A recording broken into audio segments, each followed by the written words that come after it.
I'm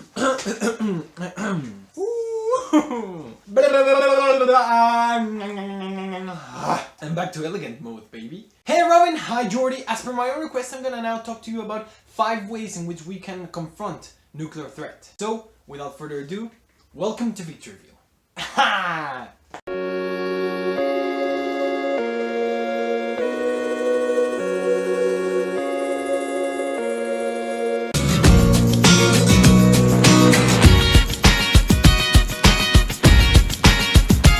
Yes, I did make the intro shorter. I believe that this is the way that we should use the intro. I don't know.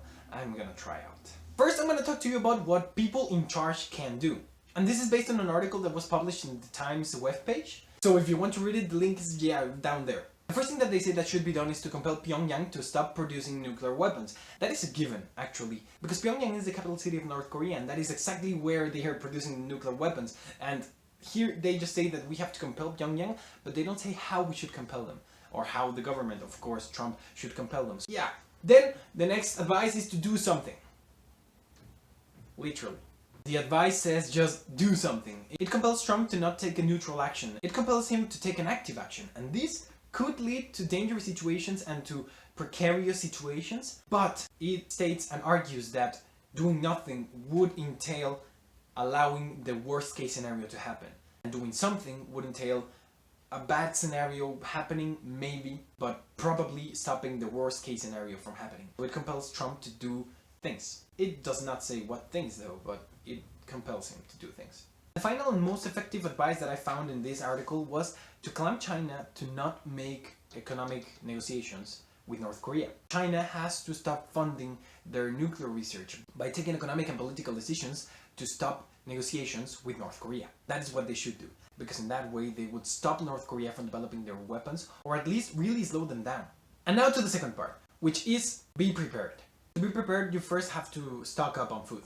Non-perishable food, of course. You should have rice, beans, canned food, honey, sugar, anything that is non-perishable. Of course, you should also store water, and this is recommended 1 gallon per person per day. And it is recommended to have for at least 2 days, but have for more, because it's important. I'm gonna talk to you about that in a while. Then have communication supplies. Radios, phones, and whistles are great tools for that. This is too hot. Hot. Then have medical supplies. A first aid kit would come really handy. Then have miscellaneous things. Flashlights, batteries, duct tape, trash bags. Those are really useful. Oh, and a basic toolkit would come really useful in case you have to do anything that requires tools. Of course, keep an eye on the news, because an attack like this isn't likely to come as a surprise. It'll probably be announced, and it'll probably lead to the authorities to prepare you for it. You can decide to shelter, to evacuate, or to reach the safe spot that the authorities have placed. This can be judged according to what the authorities say in the news and in TV, but it can also be explored by checking where you're positioned according to the probable places of attack. Any sort of military places are absolutely going to be attacked. So get away as far as possible and as fast as possible from those places. Government facilities are also likely to be attacked, and high population centers are also very likely to be attacked. So judge your distance from those places and judge whether you are more able to travel far away from them or to shelter yourself. Evaluate your situation and take the right decision. And then this leads us to number 3, which is the guide to survive. The best thing to do in this case is to dig a hole, or to find a ditch, or to find a place that is below the ground, where you can hide from this impact. Of course, you have to judge if it's going to be able to support the impact and explosion and not collapse in and of itself, because if it's going to collapse, then you should find another place. If there is no hole or ditch that you can find, you have to dig as fast as you can to find a place in the ground. That is the best option you have. The second best option is to be in a building, and also, of course, do the same. Judge if it's not going to fall. And when you get into the building, you have to get in the room that is without windows. If there is no room without windows, then get in the room with less windows. And then acquire this position, which is eyes closed. Because when the impact comes, the light that it emits is able to cause blindness because it's very bright. Then you have to open your mouth, because the sound waves that are going to be caused by this impact are going to be so big that they are able to break, by the vibrations of it, your internal organs. They're able to vibrate them so hard that they are broken, that they explode. And so by opening your mouth, you're able to let the sound waves go away faster. Cover your ears. Because the impact, the sound waves, is very strong, and it's known to cause deafness. And the last thing is to get your skin to be in least contact that you can with the surroundings, because the surroundings are going to be filled with radiation, and you don't want that radiation to be in yourself. So you have to cover your skin as much as you can. Wear clothes, wear anything that you can do to protect yourself from that. And like that, you're most likely to not be damaged by the impact. If you have survived the initial impact, then it's time to get into survival mode. First, you have to not get out of the shelter by any means in at least 2 days. You have to get as many layers of concrete, metal, wood, paper, ice, dirt, clothes, and whatever you can between your shelter and the outside, and between you and your surroundings, because the radiation is going to be so big that you will have to be covering yourself from it. Your clothes have to be washed with water as much as you can and be shaken as often as possible. If you're able to stay longer than 2 days in your shelter, do it. Stay until 8 or 9 days, because that is the point in which the radiation has lowered itself to a point in which you are able to walk outside and to actually not be so damaged by the radiation.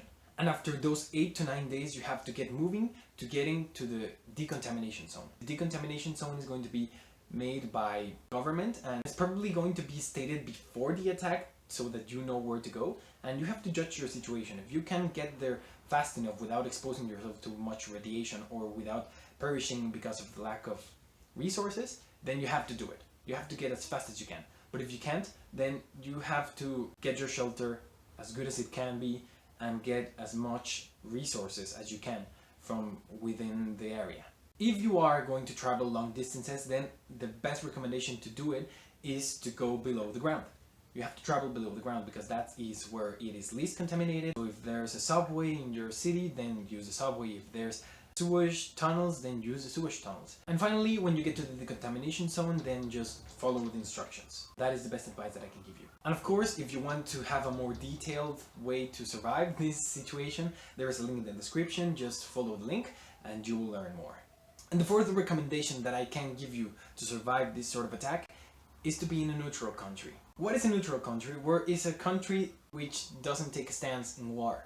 And there are a few of those. For example, Mexico is one of them, so yeah, we're happy here. We're probably not going to be attacked because our stance on war is neutral. There is a list in the description of the countries that are neutral, so that you know which ones are, and you can plan to go to one of those, or just be happy that you're on one of those first.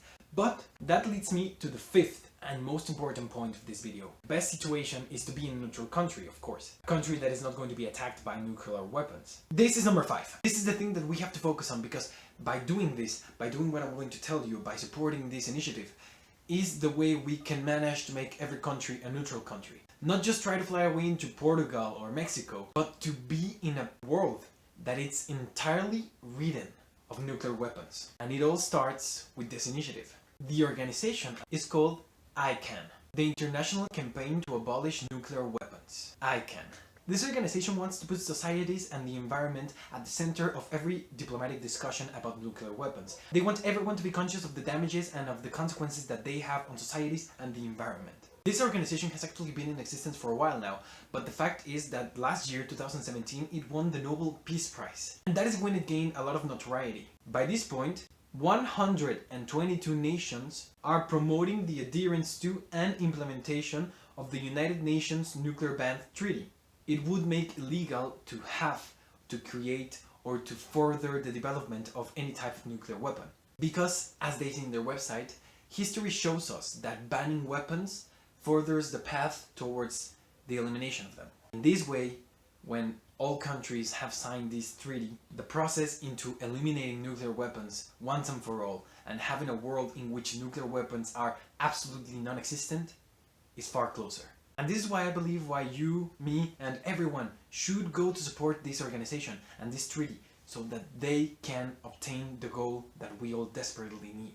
And there are actually a variety of ways in which you can support this organization, and they are not complicated or very expensive or whatever, they are just simple. And the first one is to show your support by following them on every single media. You can follow them on Twitter, YouTube, Facebook, and it's just that. You just have to follow. Give your like, show your support, give them numbers. And the links to follow them are all in the description. The more numbers they have, the more they're gonna be listened to. And of course, you can do what they advise us to do so that we can create noise. It's to take a photo or a video of you explaining why you support ICAN. And tweet it or Facebook it with the hashtag #IamICAN because. Do it like that and you'll show your support and you'll give them a voice and you'll give them some noise and they will be able to be heard by more and more people. You can also support them by joining the thing. You only have to give your name and email address so that they can contact you whenever there's a chance to take action in your community and your surroundings, or whenever they just have news to tell you. So yeah, just do that. The link is in the description, as I said. And the third thing, which would be the most impactful in the short run, is to donate. Of course, donate some money. Any quantity that you can donate is good for them. They can use every single penny because with more money they can do more things, and with more money they can obtain more assets, power, influence, anything.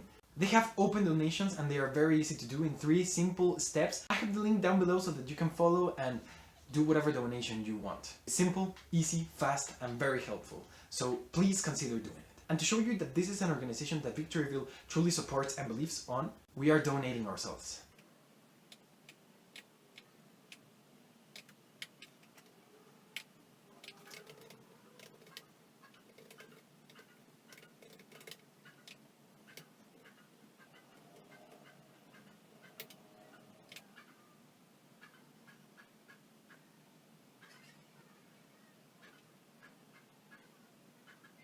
There we are, guys.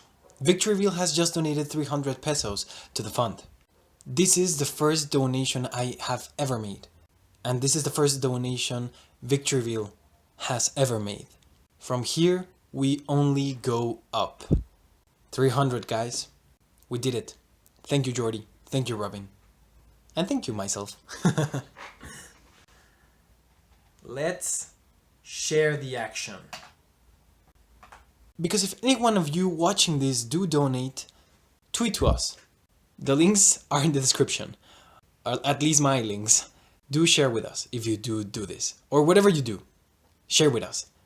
We would love to see that someone is doing something because we encouraged it.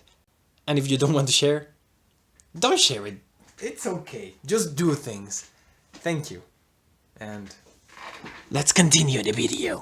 And in this way, I believe that we have put our grain of sand to make the world a better place. And yeah, it may be small. And yeah, it may be just 1 grain of sand. But big and beautiful beaches of sand are made by individual grains. And if we are able to contribute with 1 simple grain of sand to create the most beautiful beach ever seen, I am doing it. I'm doing it in every single opportunity that we have. Thank you, Robin. Thank you, Jordi, for donating with me. This is the first donation Victoryville has ever done. And this is the beginning of our mission to improve the world. So that's it, Robin. That's the video, Jordi. But I do have to say that for your challenge that you placed in the last video, Robin, I will make another video. The next video will be about that. Your challenge for the next video, I just want you to...